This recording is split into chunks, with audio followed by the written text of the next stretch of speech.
ታሪካችን የሚጀምረው በአንዲት ሀብታሞች ህይወት አብዝታ የምትመኘን የድሃ ሴት ልጅ ሲሆን አንድ ወንጀል ሲፈጸም ከተመለከተች በኋላ ህይወቷን በተሻለ ሁኔታ ለመለወጥ በማሰብ ወደ ከፍተኛ ትምህርት ቤት ትገባለች። ይሁን እንጂ ብዙም ሳይቆይ የጉልበተኞች ሰለባ መሆን ስትጀምር ከሀብታም ተማሪዎች መካከል አንዱ ወደ እሷ ይመጣና እሷን ለመከላከል ማንኛውም ነገር እንደሚያደርግ ቃል ይገባላታል። የጂንግዳም ኢንተርናሽናል ሁለተኛ ደረጃ ትምህርት ቤት የሀብታም ወላጆች ልጆች የሚማሩበት ቦታ ሲሆን እነዚህ ተማሪዎች ድሆችን ከእግራቸው በታች እንዳለ ቆሻሻ ከመቁጠራቸውም በላይ ገንዘብ ለማግኘት አንድ ደቂቃ ሰርተው ባያውቁ ሁሉም እንደሚገባቸው በማመን በብራንድ ልብስና በቅንጦት መኪናዎች የተሞሉ ጥሩ ህይወትን የሚመሩ ነበሩ። መካከለኛ የህይወት ደረጃ ያላቸው ተማሪዎች በትምህርት ቤትና ከትምህርት ቤት ውጪ ያለማቋረጥ ተቃውሟቸውን በተደጋጋሚ ቢገልጹ የሀብታሞቹ ልጆች ምንም ግድ የሚሰጣቸው አልነበሩም። ባጄና እጅግ ተንኮለኛ የሀብታም ልጅ ስትሆን የትምህርት ቤቱ ሊቀመንበር ሴት ልጅ ጭምር ናት። ታዲያ በጠንካራ የአመራር ችሎታዋ ብዙ ሰዎችን የማዘዝና ሀብታሞቹ ተማሪዎችም ከድሆቹ ጋር እኩል እንዲማሩ መደረጋቸውን በመቃወም ብዙ ተማሪዎችን በድሆች ላይ እንዲነሳሱ ከሚያደርጉ ጥቂት ሰዎችም አንዷ ስለነበረች ለዚህ ተግባሯ ቅጣት እንደሚጠብቃት ሊነገራት የትምህርት ቤቱ ኮሚቴ ተወካዩ ጠርቶም እያወያየ ሳለ ብዙ የሀብታም ተማሪዎችም ወደ ቢሮ በመግባት ቅጣቱን እነሱ በሷ ፈንታ እንደሚቀጡት በሚናገሩበት ወቅት አንዲት የሁሉንም ቀልብ የገዛች ሴት ልጅ ወደ ውስጥ ስትገባ ይመለከታሉ። ከ3 ወራት በፊት ያን ቀላልና ልከኛ የሆነች ዝቅተኛ ገቢ ካለው ቤተሰብ የመጣች ስትሆን በሀብታሞቹ ህይወት በጣም የምትቀና ልጅና ከነሱ ጋርም ተመሳሳይ የቅንጦት ኑሮ የመኖር ህልም የነበራት ስለነበረች ያንን እድል ለማግኘት ማንኛውም ነገር ለማድረግም ፈቃደኛ ነበረች። ያን የወደፊት መልካም እድሏን ለማግኘት በማሰብ የትርፍ ሰዓት ስራ በአስጠኝነት ለማግኘት የዩኒቨርሲቲ ተማሪ መስላ አንድ ሀብታም ቤት ስትገባ ናይ የምትባል የጂንግዳም ኢንተርናሽናል ትምህርት ቤት የምትማር ልጅ እናትም ታገኛትና እንደ ሂሳብ አስጠኝ እንድትሆን ትቀጥራታለች። የና እናትም ምንም እንኳን ተጠራጣሪ ነበረች ቢሆንም በቅርቡ እውነታው እንደሚታወቅ በማሰብም ትተዋታለች። ያን ምሽት ላይ በአካባቢው በሚገኝ ሱቅ ውስጥ ተሰራ የነበረበት ቤት የምታውቀው ጓደኛዋ በሰጣት የውሸት የዩኒቨርሲቲ ትምህርት ቤት የተማሪ መታወቂያ ነበር እንድትቀጠር ያደረጋት። ያን በቂ እንቅልፍ እያገኘች ስላልነበረ ትምህርቷን በደንብ ማጥናት ባለመቻሏ በመምህሯ በዚህ ከቀጠለችና ስኮላርሺፑን ካጣች በራሷ ከፍያ ከፍተኛ ትምህርት ቤት ለመማር ወደ ኒውዚላንድም ልትሄድ ስትል 3.5 ሚሊዮን ዎን እንደሚያስፈልጋት በሚነገራት ጊዜ ይህን የሚያህል ገንዘብ እንደሌላትና ለነፃ የጥናት እድሎችም ብቁ የሆኑ ዝቅተኛ ገቢ ያላቸው ተማሪዎችን ዝርዝር ውስጥም እንዲያስገባትም ተጠይቀዋለች። በማግስቱ ጠዋት ያን የመጀመሪያ ጥናቷን ከና ጋርም ለማድረግ ከተገናኙ በኋላ ሀብታሟ ልጅ የማጥናት ፍላጎት እንደሌላት በማየቷ ተደናግጣ ሳለ ልጅቷ ጊዜዋን በምትኩ በአለባበስና ከልብሷ ጋር ማች የሚያደርጉ ቦርሳዎችን መረጣ ላይ ታሳልፋለች። ያን በናቁም ሳጥን ውስጥ ያለው እያንዳንዱ ዕቃ በብዙ ሚሊዮን የሚቆጠር ገንዘብ እንደሚያወጣ ስታውቅ ብትደነቅም ደስታ በገንዘብ ላይ ብቻ እንዳልሆነ እንደምታምንም ትናገራለች። በዚህም ጊዜ ነው ልትፈትናት በማሰብ 5 ሚሊዮን የሚያወጣውን ቦርሳዋን እንድትወስደው ታቀርብላታለች። ያንም ለመውሰድ በምትዘጋጅበት ጊዜ ሁሉም ሰው የሷን አይነት ህይወት መምራት እንደሚፈልግ በመናገር ቦርሳዋን መልሳ በወሰደችው ሰዓት ያን ልክ እንደሷ ሀብታም ሆና ራሷን ማን እንደሆነችም ለማሳየት ቆርጣ ትነሳለች።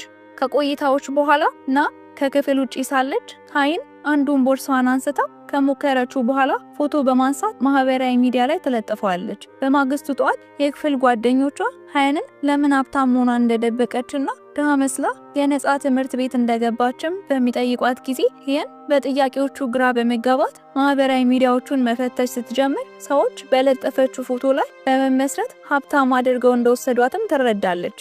ቀጥላ ከሀብታም ቤተሰብ የመጣችና በሚሊዮኖች የሚቆጠር ገንዘብ የሚያወጡ የቅንጦት ቦርሳዎች እንዳሏትም ከዋሸች በኋላ ውሸቷን የበለጠ ታማኝ ለማድረግ በደህና ቤትም ተመልሳ ብዙ ፎቶዎችን ለመነሳት ተወስናለች። ያን ቀን አመሻሽ ላይ ሀብታሞቹ ተማሪዎች ለኮሚቴው ስለነሱ ማን እንደነገረ ለማወቅም ወስነው ድሆችን ተማሪዎች በዋና ገንዳ ስር ከሰበሰቧቸው በኋላ በማስፈራራት ሊያወጣጧቸው ይሞክራሉ። ነገር ግን ድሆቹ ተማሪዎች ፈቃደኛ ባለመሆናቸው ጂና ግማሹ ተማሪዎች ወደ መዋኛ ገንዳ ውስጥ ዘለው እንዲገቡ ታደርጋቸዋለች። ከዶቹ ተማሪዎች አንዱ ግን በጓደኞቹ ላይ የሚያደርጉትን እንዲያቆሙ ለማድረግ ቢሞክርም ጂና ግን ድሆች ከተወለዱበት ቀን ጀምሮ ምንም መብት እንደሌላቸው በመጥቀስ ዝም ታስብለዋለች።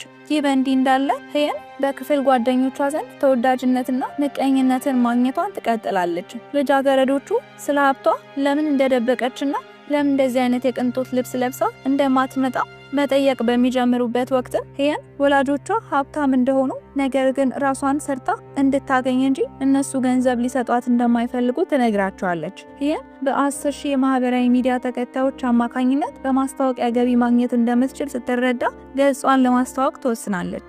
በሌላ በኩል በሀብታሞች ትምህርት ቤት ውስጥ ትምህርት በሚሰጥበት ወቅት መምህሯ ከተማሪዎቹ መካከል አንዷም እንደተኛች ታስተውላለች። ነገር ግን ተማሪዋ ጂና ስለነበረች ማንም ሊቀሰቅሳት የደፈረ ባለመኖሩ ራሷ መምህሯ ቀስቅሳ ትመክራት ጀመረ። በዚህን ጊዜ ጂና አነስተኛ ደሞዝ ያለሽና ጥሩ ትምህርት ቤት እንኳን ያልተማርሽ መናጢ ነሽ በማለትም መምህሯን በተማሪዎቹ ፊትም ታዋርዳታለች። ሄየን ና ቤት በሌለችበት ጊዜ በሷ ልብስና ጫማ ፎቶ ለመነሳት በጊዜ ከመጣች በኋላ ፎቶዎቹ ማህበራዊ ሚዲያ ላይ ተለጥፋቸው ጀመረ። ነገር ግን እንዳሰበችው ተከታዮቿ በፍጥነት እያደጉ ባለመሆናቸው የተከታዮቿን ቀልብ ለመሳብ በማሰብ የናን እናት የወርቅ ሐብልና ውድ የትምህርት ቤት ዩኒፎርም በመልበስ መነሳት ስትጀምር በድንገትና ወደ ቤት ስትመለስም ትሰማለች። ክፍሏ ውስጥ እንደገባችና ና ዩኒፎርሟን መፈለግ ትጀምራለች። በዚህን ጊዜ ሄየን በፍጥነት አልጋው ስር ትደበቃለች። ነገር ግን የሄየንን ስልክ ስላስተዋለች ከትንሽ ቆይታ በኋላ ከተደበቀችበት ስርም ትይዛታለች። በመቀጠልም ለእናቷ እንደማታጋልጣትና ነገር ግን እሷ የምትላትን በሙሉ እንድትፈጽም ካስማማቻት በኋላ ሄየን አገልጋይዋ ትሆናለች። በዚህም የቤት ስራዋን ትሰራለች። እቃዋን ትሸከምላትና ከጓደኞቿ ጋር ስትሆንም ፎቶዋን እንድትነሳ ታደርጋታለች። በዚህ ሁሉ መሃል ታዲያ ሄየን የምታጠናበት ጊዜ እያጣች ቢሆንም የና እናትም የምትከፍላትን ዳጎስ ያለ ገንዘብ ላለማጣት ስትል የምትባለውን ሁሉ ለማድረግ ትገደዳለች። ከጥቂት ቀናት በኋላ ሄየን ዩኒቨርሲቲ እንድትገባ የሚያስችላት ወሳኝ ፈተና እየተቃረበ በመምጣቱ እያጠናች በነበረችበት ሰዓት ና በአስቸኳይ ደውላ አንድ ጽሑፍ መርሳታንና በቶሎ እንድታመጣላትም ትጠይቃታለች። ሄየን ቅድሚያ መስጠት ባለባት ነገር ለውሳኔ ተቸግራ ከቆየች በኋላ በስተመጨረሻም ና ያለቻትን ነገር ለማድረግ በመወሰን እሷ ወዳለችበት ቦታም ትሄዳለች። በዚህን ጊዜ ና ከጓደኞቿ ጋር በመታወራበት ሰዓት ና እንዳታለለቻት ትረዳለች። ሁኔታው ሆን ብላ እሷን ለማዋረድና እሷ ከወጥመዷ ማምለጥ የማትችል ለማኝ ብቻ መሆኗን ስትናገር በሰማች ጊዜ ሄየን ባዘን መታጠቢያ ክፍል ገብታ እያለቀሰች በነበረበት ሰዓት አንዲት እንደሷ አይነት ታሪክ ያላት ልክ እንደሷ ሄየን የምትባል ሌላ የሀብታሞቹ ተማሪዎች ምርኮኛ የሆነችን ልጅ ታገኛታለች። ሄየን ከዚህ በኋላ ናን ለመበቀል ቆርጣ ትነሳለች። ቀጥላም ሄየን ና እያደረገች ወደ ነበረው ቃለ መጠይቅ ውስጥ በመግባት ና ላይ ውሃ ታፈስባታለች። ከዚያ ሰው ከቁሳዊ ሀብት የበለጠ አስፈላጊ መሆኑን እንድታስታውስም ታደርጋታለች። ይህ በእንዲህ እንዳለ ስቃይ የበዛበት አንድ የትምህርት ቤቱ ድሃ ተማሪ ትምህርት ቤቱን ለቆ ለመውጣት ይወስናል። ሄየን ና ላይ ውሃ ካፈሰሰች በኋላ የና እናትም ወደ ትምህርት ቤት በመምጣት የሄየንን ህይወት እንደምታበላሸው በምትናገርበት ሰዓት የትምህርት ቤቱ አስተዳደር ጉዳዩ የትምህርት ቤቱን ገጽታ እንዳያበላሽም በመፍራት ሄየንን ሊቀጣት ይወስናል። በሌላ በኩል ሄየን በዚህ ድርጊቷ ከፍተኛ ቅጣት እንደሚደርስባትና ብሎ የሞራል ካሳ ክፍያ ልትጠይቃት እንደምትችል ከተረዳች በኋላ ርዕሰ መምህሩ ጋር በመሄድ ይቅርታ እንዲያደርግላት ለመለመን ትወስናለች። በሌላ በኩል የሄየንን የውሸት ታሪክ የተረዱት ተማሪዎችም ስለሷ እያወሩ ሲያፌዙባትም ስላየች የማህበራዊ ሚዲያ አካውንቷን ለመዝጋት ትወስናለች። ነገር ግን ይህም ከፌዝና ከማዋረድ ሊያድናት አልቻለም። በመቀጠልም ርዕሰ መምህሩ ጋር በመሄድ ይቅርታ እንዲያደርግላትም ትማጸናለች። ነገር ግን ርዕሰ መምህሩ ከሀብታሞቹ ተማሪዎች ጥሩ ይከፈለው ስለነበረ ጥያቄዋን እንደማይቀበለው ይነግራታል። በዚህን ጊዜ ሄየን በመከፋትም ሽንት ቤት ገብታ እያለቀሰች ሳለ አንድ ወንድ ተማሪ ሴቶች ሽንት ቤት ውስጥ ሲገባ ተመለከተውና እንዲረዳት ካልሆነ ግን ሴቶች ሽንት ቤት ውስጥ እንደያዘችው እንደምትናገር በማስፈራራትም እንዲረዳት ታሳምነዋለች። ከዚያም ርዕሰ መምህሩ ለመሰለልም በማሰብ ከትምህርት ቤቱ አጠገብ በምሽት ይሄዳሉ። ሄየን አጥሩ ስር ሆና እስከ እኩለ ሌሊት ስትጠብቀው ከቆየች በኋላ በስተመጨረሻ አንድ ያላሰበችው ነገር ይፈጠራል። ከዚህ በፊት በተማሪዎቹ በደል ይደርስባት እንደነበረ የነገረቻት ተማሪ ከጣሪያ ላይ ስትገፈተር ትመለከታለች። የትምህርት ቤቱ ርዕሰ መምህር ስለ ክስተቱ ከረዳቱ በተደወለለት ስልክም ስለተረዳ ወዲያውኑ ጉዳዩን ለመሸፋፈን ይወስንና የትምህርት ቤቱን ስም ለማስጠበቅ ልጅቷን በመንፈስ ጭንቀት የተነሳ እንደዘለለች እንዲነገርም ያደርጋል። ነገር ግን ድርጊቱን የተመለከተችው ሌላ ሴት እንዳለችም ይሰማል። በማግስቱ ጠዋት ሄየን ከሆስፒታል ወደ ቤት እየተመለሰች ሳለ የናና ስትጠብቃት ከቆየች በኋላ ያደረገችው ነገር በመቅጣት ፋንታ ዳጎስ ያለ ስጦታ እንዳዘጋጀችላትን በመግለጽ ስጦታውን ትሰጣታለች። ሄየን ግራ እንደተጋባች ስጦታውን ተቀብላ ወደ ቤት እንደደረሰች አባቷ ድሃ ለመሆኑ ምክንያት እሱ እንደሆነ በመናገር ወደ ክፍሏ ገብታ ስልኳን ቻርጅ በምታደርግበት ሰዓት ከርዕሰ መምህሩ እሷን ለመቀበል ፈቃደኛ መሆኑን ነገር ግን ስለተፈጠረው ነገር ለማንም እንዳትናገር የሚያስጠነቅቅ መልእክትም እንደደረሳት ታያለች። ይህ በእንዲህ እንዳለ ከጣራው ላይ የወደቀችው ልጅ በህይወት ብትተርፍ ኮማ ውስጥ ትገባለች። እናቷ ልጇ በተኛችበት ሆስፒታል ሳለች ከትምህርት ቤቱ የተባረረ አንድ ድሃ ተማሪ ወደ እሷ ይመጣና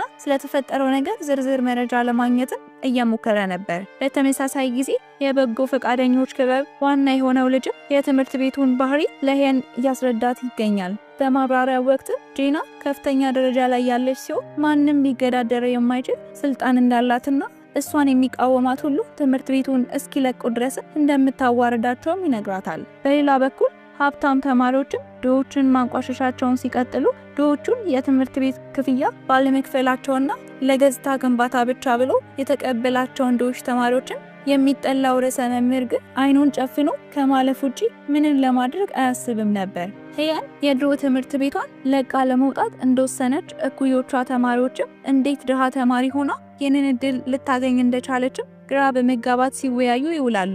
በኋላ ላይ ከና እናትም አዲስ ውድ ዩኒፎርም ከተሰጣት በኋላ ያጠረቀመችውን ገንዘብ በሙሉ አንድ ውድ ጫማ ላይ ታውለዋለች። ከዚያ በአንድ አጋጣሚ አንዲት ኮፍያ ያደረገች ሴትም በድንገት ትገጫትና ቦርሳ ውስጥ አንድ ጽሑፍ አስቀምጣላት ከሄደች በኋላ ሄየን ማንበብ ስትጀምር አንዲት ተማሪ ስትወድቅ እንዳየችና ይህንነትም ሌላ ትምህርት ቤት ለመግባት ስትል እንደሸጠችው ይናገራል። በዚህም ጊዜ ሄየን ጫማን ሽንት ቤት ውስጥ እንደረሳችው በማስታወስ እየሮጠች ስትመለስ ከሷ ጋር ተመሳሳይ ጫማ ያደረገችው ጂናን ታገኛትና ጸጉሯን ይዛ ጫማን እንድትመልስም ታደርጋታለች። ጂና በአጋጣሚ ከሄየን ጋር ተመሳሳይ ጫማ ገዝታ ከአባቷ እጮኛ ጋር ተጣልታ እየተመለሰች በነበረችበት ሰዓት ነበር ሄየን አግኝታ በጉልበት ጫማን ከእግሯ ላይ ወሰደችባት። ከዚያም ሄየን እነሱ ትምህርት ቤት የመጣችው አዲሷ ተማሪ እንደሆነች ከተረዳች በኋላ የሄየንን ህይወት ወደ ገሃነም ለመቀየር ቃል ትገባለች። ይህ በእንዲህ እንዳለ የርዕሰ መምህሩ ልጅ ከካዝና ገንዘብ ለመስረቅ ወደ ቢሮ በገባበት ሰዓት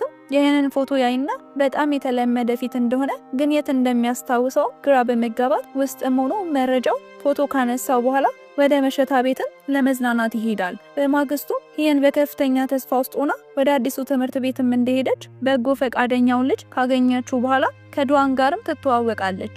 ከዚያም ሀብታሙ ልጅም ለሷ ያለውን ፍላጎት ካየች በኋላ ስልክ ቁጥሯን ትሰጠውና ይለያያሉ። ወደ ትምህርት ቤቱ ህንጻ ስትመለስ በድንገት በደረጃው ላይ ካለችው ልጅ ጋር ስትገናኝ የሆነ ቦታ ፊቷን እንደምታውቀው እያሰበችው ሎከሯን ስትከፍት የጣለችውን ጫማ ታገኝና ጂና በስተት እንዳጠቃቻት ትረዳለች። ከክላስ በኋላ በድንገት የማይመች ጫማዋን አሰናክሎ ከጣላት በኋላ ተማሪዎችም እሷን ከመርዳት ይልቅ ለጂና ለመበቀል ሊደበድቧት ወደ እሷ መጠጋት ይጀምራሉ።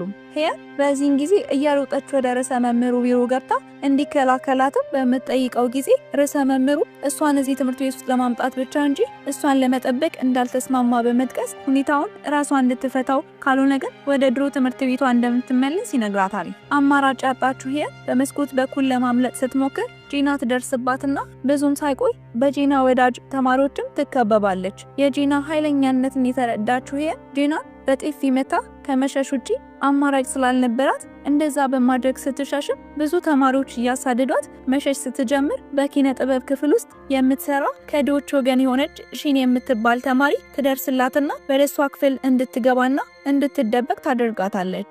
ጫማንም በማውለቅ እንድታደርገው ትሰጣታለች። እሷንም ሲየንንም አደጋ ላይ እንደጣለች የተረዳችው ሄየን በስተመጨረሻ ዱዋን እንዲረዳት መልእክት ትልክለታለች። ነገር ግን ብዙም ሳይቆይ ተማሪዎች ሊደበድቧት ሲጠጓት ከአንደኛ ደረጃ ራሷን በምትወርብርበት ጊዜ እንዳጋጣሚ ሆኖ ዱዋ እጅ ላይ ታርፋለች። ከክፍል በኋላ ጂና ከአባቷና ከእጮኛ ጋር እራት እየበላች ሳለች እጮኛው እንደጸነሰችና አባቷ ሊያገባት እንዳቀደም ትረዳለች። ይህ በእንዲህ እንዳለም ዱዋን ቁስሏን እያከመላትና እየተንከባከበላት ሳለ ካሁን በኋላ እሱ እንደሚጠብቃት ነገር ግን ከጣሪያው ላይ ስለወደቀች ሂየን የምታውቀውን ሁሉ እንድትነግረውም ይስማማሉ።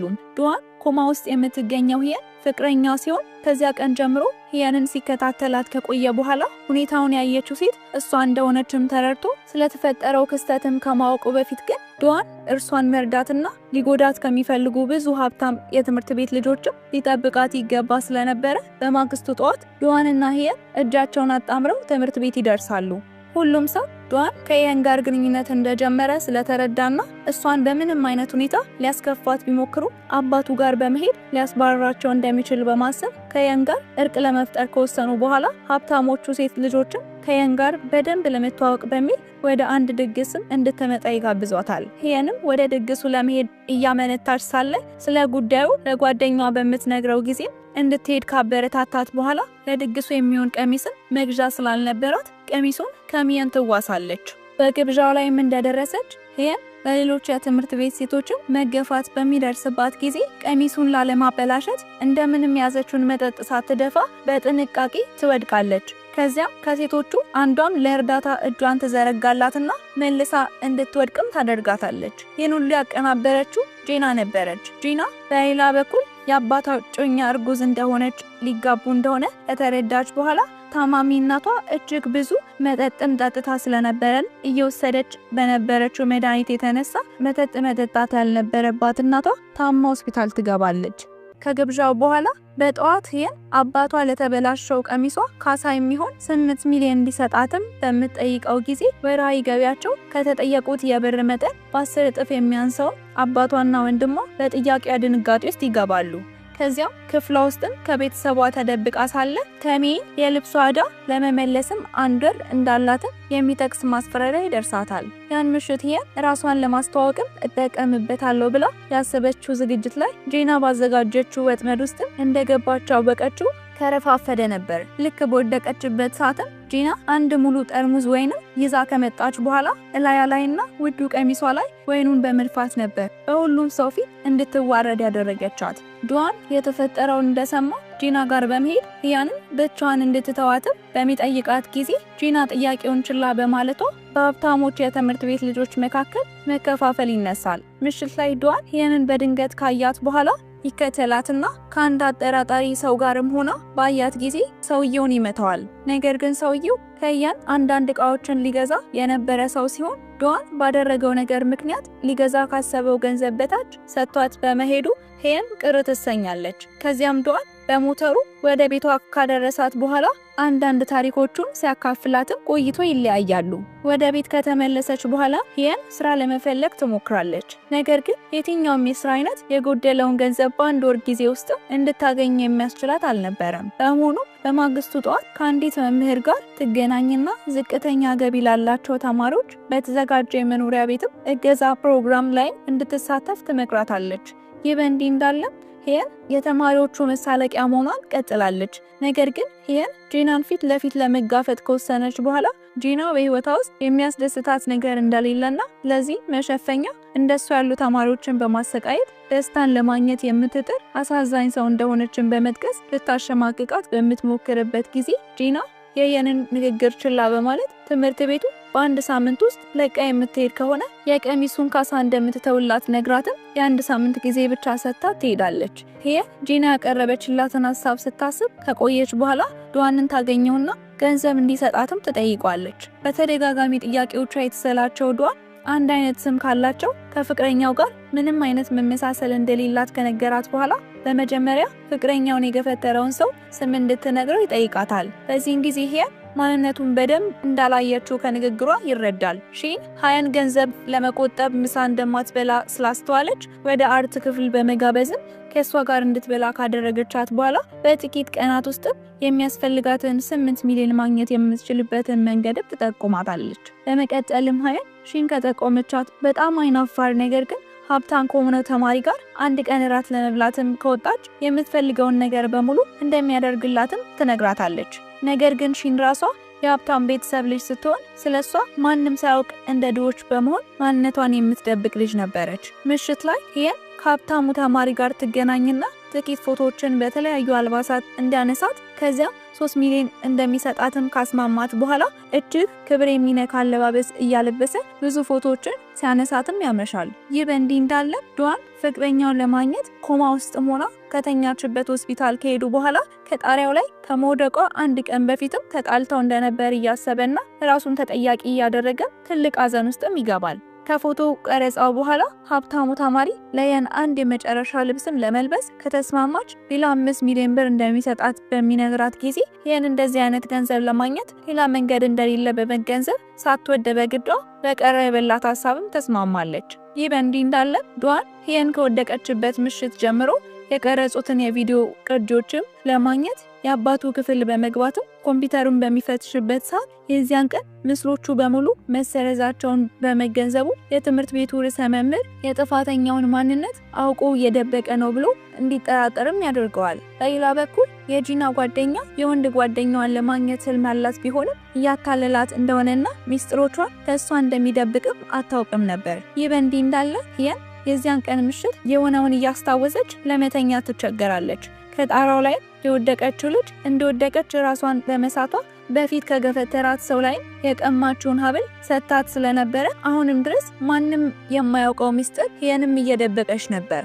አንድ ቀን የጂና የእንጀራ እናት የቀድሞ የስራ ባልደረቦቿን ለማግኘት ትምህርት ቤቱን በምትጎበኝበት ሰዓትም ጂና በአቅራቢያዋ ታገኛትና ወራሽ ለማግኘትና ንብረቱን ለመቆጣጠር በማሰብ ሆን ብላ አባቷ እንደጸነሰች በመናገር ጂናን ታናድዳታለች። በዚህ ሰዓትም ይህንን ስትመለከት የነበረችው ጂናን ይዛት አንድ ባዶ ክፍል ውስጥ ብትገባ ጂና ግን ይህን ያደረገችው እንድታዝንላት ለማድረግ እንደሆነ በምትናገርበት ሰዓት ካሁን በኋላ ነፃ እንደሆነች በመናገር ከዚህ በፊት የጠየቀቻትን ገንዘብ ወርውራላት ትሄዳለች። በመጨረሻ ነፃ ከሆነች በኋላ በጸጥታ ለመኖርና ትኩረትን ላለመሳብም ጥረት በማድረግ በትምህርት ቤት ውስጥ ህይወቷን እንደ አዲስ በጀመረችበት ወቅት ዱዋን እጆቿን በመያዝ ከክፍሉ ካስወጣች በኋላ የገፍታሪዎቹን ስም ከሰጠችው እንደገና የሱ ፍቅረኛ እንደሆነችው እንደሚያስመስል በሚነግርበት ጊዜ ጥያቄን ውድቅ ታደርግበታለች። ብዙም ሳይቆይ ስልኳ ላይ ለሀብታም ተማሪ የተገላለጠ ልብስ ለብሳ ፎቶ ስትነሳ የሚያሳይ ቪዲዮ ከሚሰልላት ሰው ተደረሳት በኋላ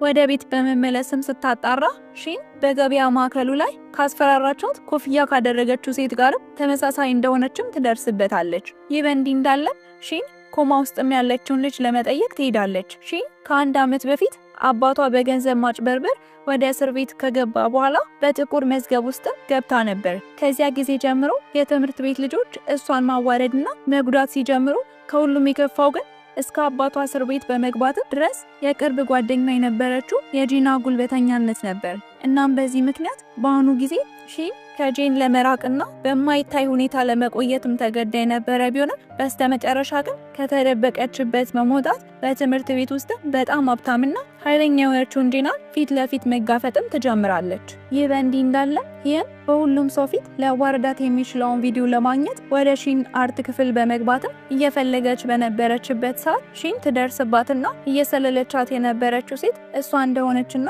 በኋላ በዚህ ቀንም ክስተት በተፈጠረው ነገር ጂና ላይ እንድትመሰክርባትና ካልሆነ ግን ቪዲዮን እንደምትለቀው በማስፈራራት የማሰቢያ አንድ ሳምንት ጊዜ እንደምትሰጣት ትነግራታለች። ይህ በእንዲህ እንዳለ የትምህርት ቤቱ ተማሪዎች ድግስ በማዘጋጀትና በመጋበዝም በዱዋንና በጂና መካከል ያለውን ግንኙነት ለማስተካከል በሚሞክሩበት ጊዜ ዱዋን የምትገኝ ከሆነ እንደሚመጣ ይነግራቸውና ይስማማሉ።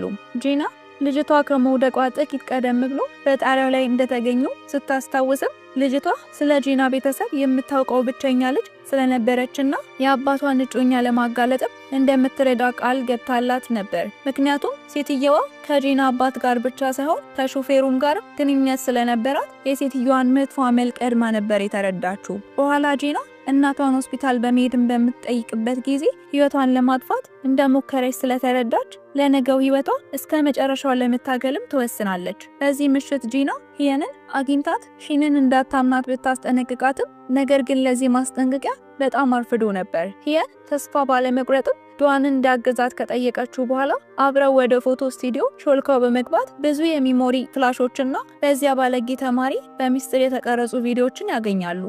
ሰውየው ከደበደበውና ሁሉንም ቪዲዮዎች እንዲሰርዘው ካስገደደው በኋላ የሺን ላፕቶፕን ፓስወርድም ያገኙታል። ይህ በእንዲህ እንዳለ ጂና ከአባቷ ጋር ከተገናኘች በኋላ ምንም እንኳን ነፍሰ ጡር የእንጀራ እናቷ የራሷ እቅድ ቢኖራትም የወደፊት ህይወቷን ለማስጠበቅም ቆርጣ በመነሳት የቤተሰብ ንግድ እንዴት ማስተዳደር እንደምትችል ለመማር ፈቃደኛ መሆኗን ትገልጽላታለች። ማታ ላይ የህየን ስም የተለጠፈበት ቪዲዮን ለማየት ወስና በምትከፍተው ጊዜ ቪዲዮ የሷ ሳይሆን ከሷ ጋር ተመሳሳይ ስም ያላት ከጣሪያ ላይ ወደቀችው ልጅ የኤድዋን የሴት ጓደኛ እንደሆነችም ትረዳለች። ቪዲዮው ላይ የኤድዋን ፍቅረኛ ህየን እንደምትታየው ጸጥተኛ ጨዋ ሳትሆን እንደውም ከኤድዋን ጓደኛ ጋር ስትማገጥበት የሚያሳይ ቪዲዮ መሆኑን ትደርስበታለች። በማግስቱ ጠዋት ሺን ልጅቷን ከጣሪያው ላይ የገፈተረችው ጂና እንደሆነችም በውሸት እንድትመሰክርም መገፋፋቷን በአካል ካገኘቻት በኋላ ስትቀጥል ዱዋን መጸዳጃ ቤት ውስጥም ሆና እየሰማች ስለነበረ የኔ የሚችለውን ሁሉ አድርጎ ከሺን እጅ ሊያስጥላትም እንደሚረዳት ቃል ይገባላታል።